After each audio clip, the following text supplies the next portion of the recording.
امام جو ہے وہ خطبہ ختم کر رہا ہو تو لوگ مسجد میں آ رہے ہوتے ہیں، اور پھر بہت جلدی نکلنے کی ہوتی ہے۔ امام کے منبر پر بیٹھنے سے قبل مسجد میں آنے کا رجحان پیدا کرنا چاہیے۔ فرمایا گیا کہ جو شخص جمعۃ المبارک میں سب سے پہلے آتا ہے اس کو ایک اونٹ ذبح کرنے کا ثواب نصیب ہوتا ہے، جو اس کے بعد آتا ہے اس کو ایک گائے ذبح کرنے کا، پھر ایک بکری، اور جب امام منبر پہ بیٹھ جاتا ہے پھر رفع الکلام کلمے اٹھا لی جاتی ہیں، پھر اس کے بعد عام جو ثواب ہے وہی مرتب ہوتا ہے، وہ جو خاص ثواب ہے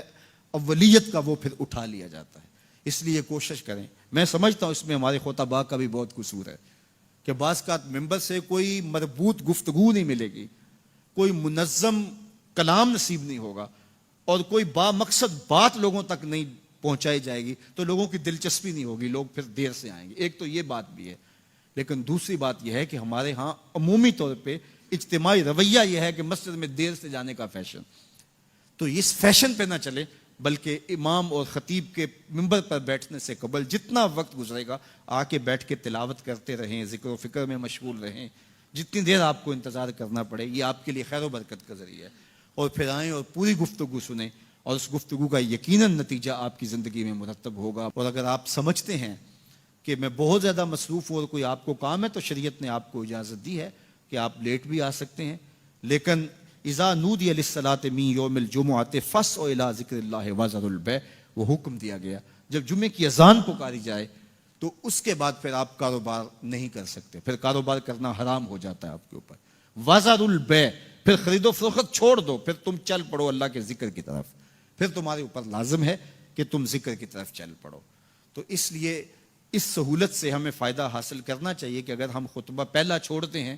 اور دوسری اذان یہ اذان ہے جس کے بعد کاروبار کرنا حرام ہے، اذان ثانی ہے، یہ سہولت کے لیے یہ پہلا وقت اجمیوں کے لیے ہے تاکہ جو ہے وہ اردو میں یا اپنی زبان میں اجمی زبان میں بھی کچھ کلام سن سکیں۔ تو اس لیے ہمیں یہ سہولت دی گئی ہے، وہ بہت ضروری کام ہو۔ تو دین سیکھنے کا یہ کتنا خوبصورت موقع ہے، ہر جمعے آپ کو کسی نہ کسی موضوع پہ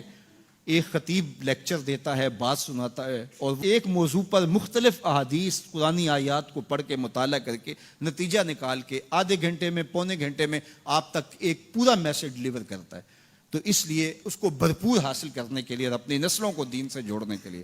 یہ اسلام آج بھی بہت سارے مشقتیں اور بہت ساری سازشوں کے باوجود یہ قائم ہے،